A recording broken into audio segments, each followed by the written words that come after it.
Good morning again. I'm trying to find creative places to do my videos. Trying to find new places and places where I don't bother the napping baby or where we don't hear too many vehicles going by on the road. And so I found my back door. Now, I don't know if the lighting will be kind of weird, but anyway, we'll try it for today. Found my back door by my laundry area. And so I wanted to share today about teaching your children to learn from experience. This started for me, I started catching on to the concept when I was teaching school before I got married. One of my students was a 7th grader, and I remember she was supposed to write the names of the continents in her social studies books, and she didn't know them, or I just couldn't believe it, because we grew up with a map under our kitchen table. We had a plastic over it and a large world map. And we children, me and my siblings, knew all the continents well by memory, and were a good number of all the countries, most of the countries in the world were. And I couldn't believe here that my student in her social studies book had come across the continents, and she was in 7th grade and she didn't know them. And to study for the test, she had such a hard time. And that's when I started realizing, I never had to study for it. I just knew it. Now I know there's different interests, and so I'm not saying, in other areas she probably knew more than I did. But it was just surprising for me, and I figured, well, a lot of things, as much as I can, I want to teach my children in real life before they get to it in their textbooks, so that they don't so it just comes naturally to them. That's maybe why my 5 and 6-year-old now, we have a map on our table too, and they know all the continents and all the oceans, and they're starting to learn where the countries are with no effort at all. Many things then I've tried to do, teaching my children to observe details, to learn from life around them, to absorb the details of life around them. From little on, I tell them to, well, when I see a new insect or a new bug or a new interesting plant, to come and look at it. And come check it out. See how it's growing, see the roots, see how it scatters its seeds, or see the stripes on this bug. Watch it catch its prey. When we are going on our walks, often if we see during nesting season a bird fly away from some tree, then I tell them, let's go and check, and we see where the nest is often, and then we come back to check on it. We've several times been able to do that, and that's really neat. We've watched some birds, then we do it carefully to never touch the nest to scare the mother bird, but we come back and then we see the little ones, we see when they grow bigger. If we come back every day, we've seen some of them take of their first flights and things like that. We've watched butterflies hatching out of cocoons, so it's a process we know naturally. Recently, there was a 6th grader, a neighbor, who saw some tadpoles at a lake we were at nearby, and she called them fish. And my girls, who are 5 and 6 years old, knew very well they were tadpoles, and I'm not saying it was anything wrong on her part. She just had never experienced it. But how neat to have that experience, that my girls just know how the frog life cycle and the butterfly life cycle, the praying mantis life cycle, ladybugs. We watched ladybugs hatch.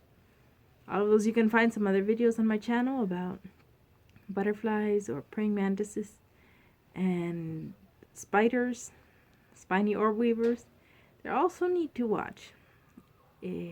Maybe you don't have that kind of stuff around you, but there's certainly other stuff that you can observe that teaches us things that I'm sure that when my girls come to it in their schoolwork, in textbooks in future years, they'll probably know by memory, or if they've forgotten, it'll quickly revive because they've seen it before. They know it in real life. So teach them to observe. It was neat for me doing the Good and the Beautiful's Little Heart and Hand Science.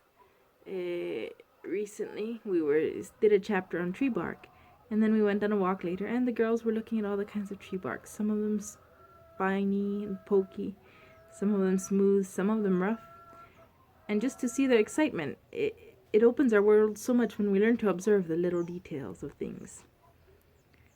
They will get into the habit of it in such a way that they'll end up observing things before you see it. My children have come and told me things or showed me things that I would never have noticed, simply because I don't know, their eyes are trained to that, or I'm too busy with other stuff. And it's pretty neat to see them learning to observe. For some more tips, get yourselves magnifying glasses or binoculars to look at things. If you want to study the sky, a telescope if you can. And that'll teach you a lot about little things that it helps to open our eyes to see them in a new way. And then go on frequent walks. We live in a semi-urban area, so it's not like we have a big farm or anything for them to see a lot of stuff on, but I go on walks, and most of our stuff we have seen either on our backyard, a small backyard, or on walks. And so it's a good way to see more things. I also encourage you to get some pets, different kinds of pets. Teach your children real life experience. We can't have a cow here. My girls know no milk comes from a cow. We've talked of it, and they've seen, or from goats. They've seen goats getting milked. And I want to take them to a dairy farm sometime, because I grew up on a dairy farm. And I want them to see the same thing too. We have hens. They know eggs come from hens. We have dogs and cats, and one cat. And we have a white mouse. We had more, but they died or gotten away or something. So all those things help. Gardens. Maybe you can do gardening a lot. Like back when we lived in Canada, we always had a big garden, and I knew where everything came from. At least a decent sized garden, but out here in Costa Rica, it's really, really hard to have a garden beyond corn or beans or something like that. But even the simplest stuff that you plant, they get to see before their own eyes how it starts growing and how it produces. And there's videos or books for many of the other things that we can't see. And so they just simply get to experience so much of life firsthand themselves that I just think of how studying for tests must be so much easier if you know it from real life. Even simple things like, I'm not against textbooks at all. I think they should be used, but I think a lot of learning should come before the textbooks, so the textbooks aren't so hard.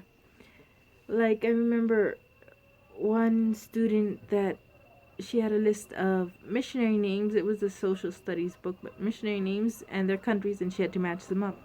And she had just seen them briefly each in her textbook.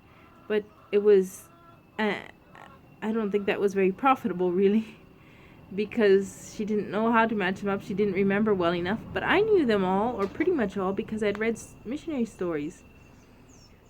So the more you can teach them from real life, read books to them, read stories, the easier some of that studying will become later for you, and it will make it much easier for you as a teacher.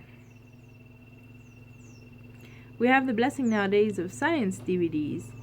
Even if there's things in real life that we can't experience firsthand, we can see those and learn from them, and learn a lot of things.